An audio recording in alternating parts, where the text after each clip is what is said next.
it's important to have a good forehand drive. You stay in the game longer, you will put more pressure onto your opponent. This is what forehand drive will look like. And what happens whenever your opponent receives a ball that low to about their waistline or the belly button is that now they can no longer slam the ball or do a hard shot. The best that they can do is hit it back like this. And now that's when you move in and you vault. But whenever you pop it up high, you give your opponent the chance to either smash on you or take a really hard shot, okay? That's the reason why learning a proper forehand will keep you playing the game a lot longer and more enjoyably. Hey guys, this is PickleballSama, and in this channel, we teach you how to improve your pickleball, drills, exercises, and fun game. And as a cherry on top, if you like anime, you're at the right place.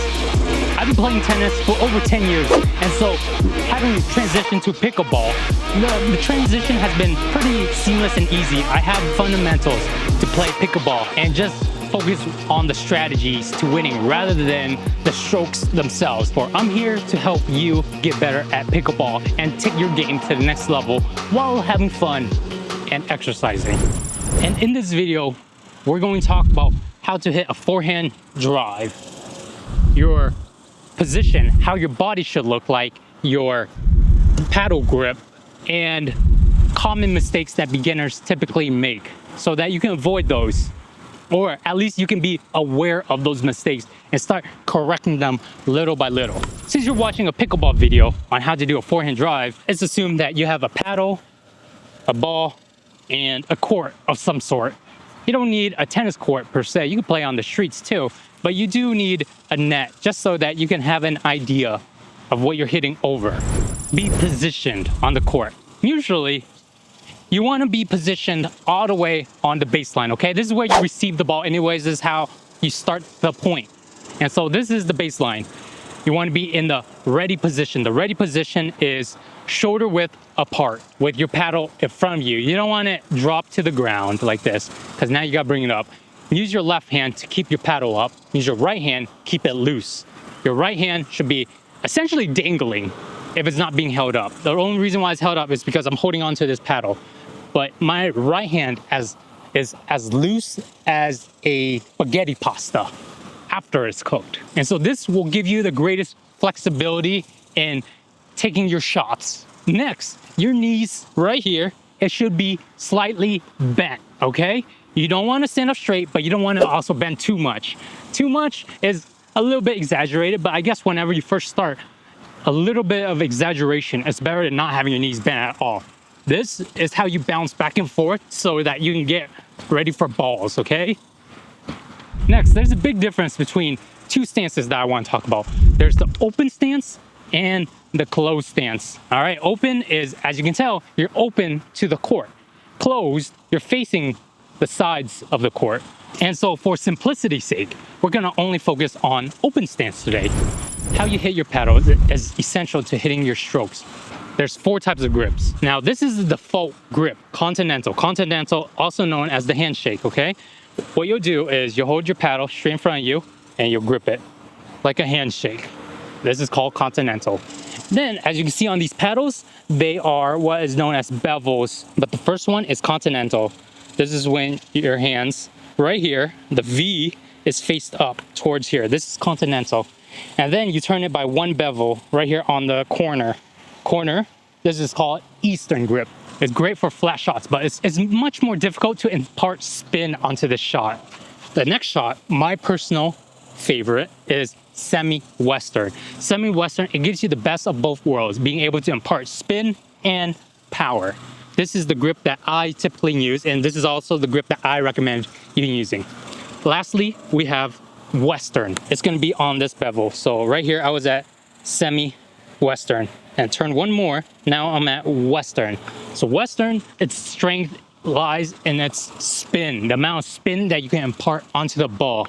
This is why people use it. Some people like to play with a more spin style, but for me, I like a hybrid power and spin. It gives it more variety. That's not to say that you can't play with power on Western and spin with Eastern. It's just much more difficult to do it at a lower level. That's why I recommend semi-Western. And now, getting to the basis of the forehand. There's 3 phases to a great forehand, right? So there's the prep, contact, and follow through. Those are the 3 steps that you have to really focus on. So the prep, this is called the ready position, okay? You generally want to keep your arms from elbow to wrist loose. So what I like to do is I like to grab my left hand. Your left hand doesn't really need to be the loose thing, but your right hand or your dominant hand needs to be loose. You want to keep that as loose as possible so that whenever you go for the swing, it's very fluid. You're not forcing it. Most beginners, what they do is they only use their arms. And so your arms, the reason why you don't want to use your arms is the weakest muscle that you have, right? So contrary to what you might think, it's very counterintuitive for a racket type of sports. Your arm is the weakest muscle, and so it's not very consistent to rely only on your arm. Sometimes you get very great shots, and sometimes you get shots that fly over. The reason why is because you're using your arms. If you're only using your arms, you don't have the consistency. Consistency is being able to play the same shot over and over and over, generally in the same area. And so what you want to do, all right, so ready position, use your left hand and push over on your right hand, okay? Your right hand throughout this process is still loose. So this is what it's going to look like. This is the ready position. This is only once you know that it's going to your forehand. You're going to be on the balls of your foot. The balls of your foot is right around this area here. So you're going to push over, all right? And this is your ready position. Once the ball bounces up, it's flying up. That's when you bend your knees. So you're going to bend your knees down. You want to open up your stance a little bit. Don't stand with your feet close together. Do it about shoulder width apart. A little more is okay too, but generally about shoulder width apart. Whatever feels a little bit comfortable for you. It'll take some getting used to. So this is the ready position. This is the default position you should always have, just because it's the fastest. All right, you could turn over here or you could turn over here. Your feet is already in position. Next step, taking it back. As the ball bounces and it's about to come back up, you're gonna bring your paddle over to that side. You can scoot over to it like this. All right, if you need to adjust, you're gonna skip over. And as the ball comes down, is hitting the ground and comes up, we're gonna let go of our right hand, okay? So our right knee is gonna bend down. This is what I call the spring action. So imagine a spring. You push down on the spring and now it stores up all of that energy, what we would like to call potential energy. And so we're storing our potential energy. Right when we store our potential energy, our shoulders will naturally want to drop back. And this throughout this whole stage too. Remember, you're keeping your elbows and your wrists loose. The only things, I would even say you're keeping your shoulders loose, because use your left hand. Use your left hand to keep it up. You're going to turn to this position right here. And right when the ball bounces, you're going to bend your knees. All right, bend your right knees. You're only bending your right knees so that you can start storing the energy. And so right when the ball comes, right now I'm holding my arms up just so demonstration's sake, but don't hold it up. If you're holding it up, that means that you're putting some resistance or strain on it, and therefore you're not keeping it loose. So right here, my arms is still loose. Right when the ball bounces, what you're gonna do is you're gonna bend your knees, all right? By bending your knees, your body has a natural inclination to bring the rattle back. You're not gonna forcefully bring the paddle back, but because your knees is bent, you're going to bring your paddle back as a result of that, because you can see my body is this way, but when I bend my knees, my body turns this way. See, right now I'm keeping my left arm straight. So right when I turn, and so we're here now. Use your left hand to guide where the ball is. That's how you're gonna space. So where your left hand is where you're gonna hit the ball, all right? But this is why you see people go like this. You don't wanna use your left hand to just keep it out. I think most beginners, they have that issue where they don't use their left hand at all. They kind of just eye the ball and then they try to hit it. So use your left hand, it's very important. We'll keep your eyes focused on the ball. And so this is how you can tell if you are overstretching, because look, if I keep my left hand here and I swing, my right hand will always hit my left, and that's the distance. You don't want to hit the ball too close and you don't want to hit the ball stretched. Both those positions are very compromised positions. So we're right here, and right when the ball comes up, as if you're about to catch it in your left hand, you want to release all that stored up energy on your right foot or whichever your dominant foot is, and slowly you'll follow through. Now we're in phase 2, contact. Contact right here, right when the ball comes, we release. This is position, release. As we release, our hands, since it's already loose, it will naturally want to go forward. And this is kind of the confusing part right here, because most people think that you have to hit it like this. The paddle has to travel in front of your hands at all times in order to hit the ball. That's why they go like this. This is actually incorrect. You can see right here, my arm is very stiff. If I were to hit the ball like this, it wouldn't have that much power. It will go over. I'm not saying it won't go over. I'm just saying we're trying to make a good forehand here. And so it'll go over, but it won't have that necessary power, that snap that we like to feel. It doesn't feel seamless. So I'm gonna do a stiff arm. You can barely hear the sound there. Now I'm gonna do it the proper way. You can see that oomph, okay? There's a big qualitative sound difference. And I'm not using my arms at all. That's the most important part. No arms. We're not using any arms at all. We're only using our feet. Our feet is the connection between this whole chain. So think of this as a chain, okay? Or a whip even. Whenever you're whipping something, let's pretend this is a whip, okay? We're holding the handle here. This is a whip. And so whenever we're whipping something, we're not moving this top part. We're not trying to control this part. If we try to control this part, our power will significantly go down, but our control will go up. So you want to control this part only, the handle. The handle is the only thing you have to worry about. Whenever you're turning, I'm doing it like a whip, like a side whip, okay? You're putting down your legs, and right when you push it back up, as a result of the energy traveling through your legs, it will go through your whole body, because right now you're coiled up. You're coiled up similar to a spring, where once you turn your body, you're now coiled up. And so when you uncoil or push up, your back arm will naturally want to fling forward, okay? You could try this without a paddle too. It's just to check it out. So I'm gonna bring my arms like this. I'm going to push my left hand right here because I know it's coming to my forehand, right? And so right when the ball bounces, I'm gonna coil. We're gonna store up energy, and by storing up energy, my right arm is gonna go back. This is when we let go. So we're right here now, and as the ball comes, we're going to release. This is where you can practice. So get to this position, keep your arms right here, and right when the ball comes, you wanna coil down. Okay, let your arms loose. The only thing that really you should be keeping still is your left hand. I mean, you could bring it back too, but it's gonna be kind of weird. So ready position, 1 and 2 and 3, the ball hits the ground. So that's when you start coiling. 1, 2, 3. All right, and the last part after we make contact with the ball. So we're here, we're gonna turn right here. And right when the ball comes, we're gonna go down right here. Okay, right here. As the ball comes to, we're gonna swing. When I say swing, remember, legs. This is all in the legs. This is the most important part. If you're not using your legs properly, you're gonna feel the ball is not gonna go properly either. So now that we've gotten that part, now we're gonna talk about the follow through. So right when you make contact with the ball, you can go through. You don't wanna stop as you make contact with the ball. The reason why is it'll dramatically decrease your power, your consistency, and your control. Those are the main 3 factors within any type of racket sport. Contrary to what you might think, stopping yourself doesn't increase the power, okay? Look, you saw that?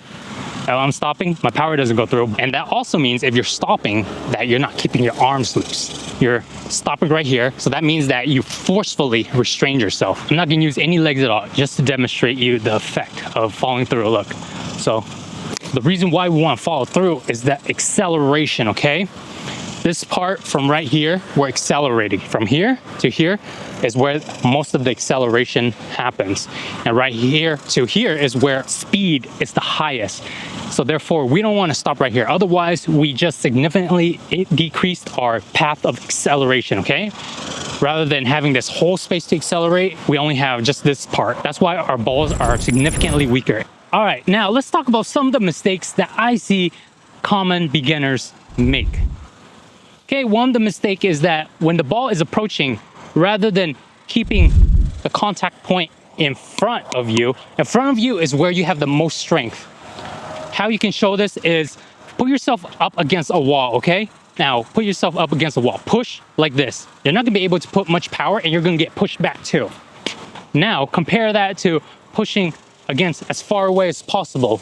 You're not gonna be able to put much power in. That's why we don't wanna stretch or hit it too far away from ourselves.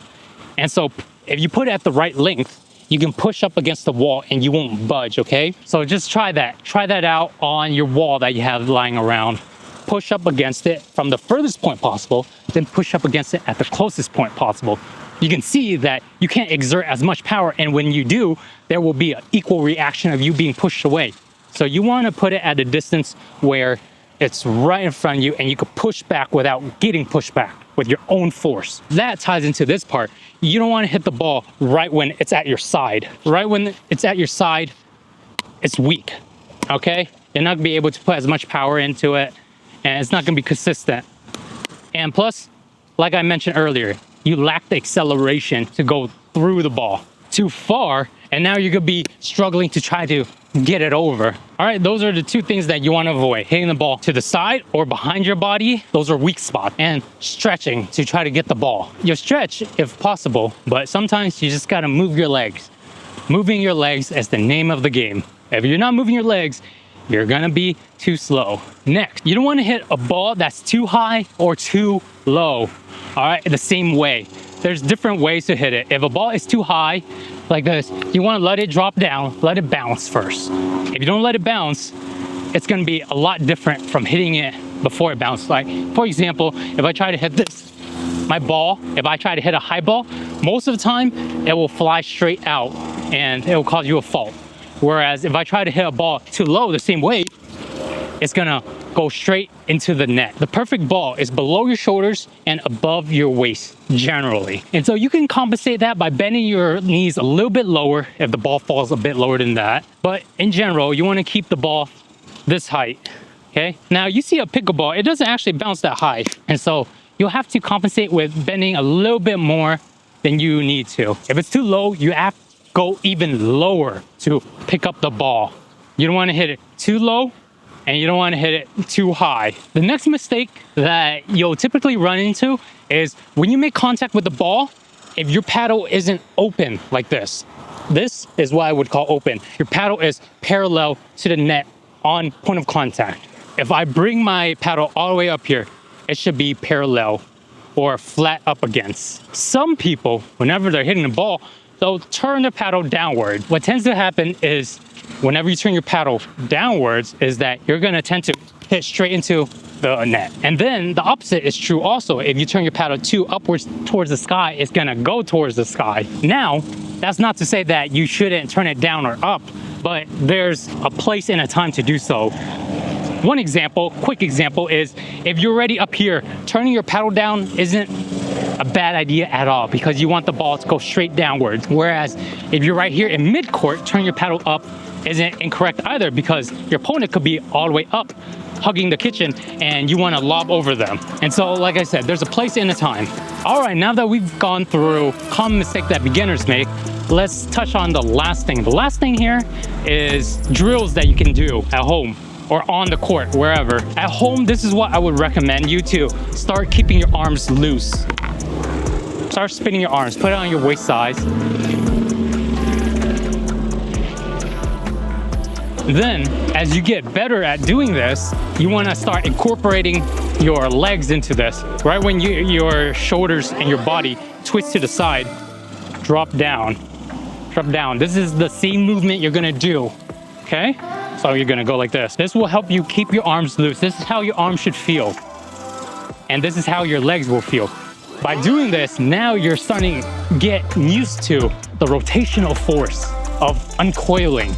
The faster you do it, the faster your arms will swing, okay? The slower you do it, the lower your arm will swing. So if I do it fast, you can see my arms, it wants to stay out kind of like a helicopter rotor. And once you get used to that, you want to start hitting the ball. So this is what I recommend doing if you don't have anyone else to feed it to you. It's called drop feeds.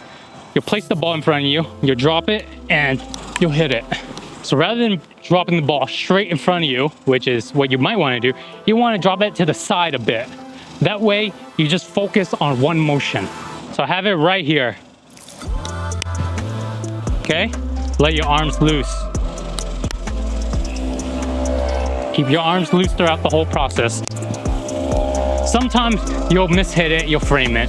But all we want to do is focus more on making contact with the ball and following through as much as possible. All right, and that wraps up the lesson on how to hit a forehand drive.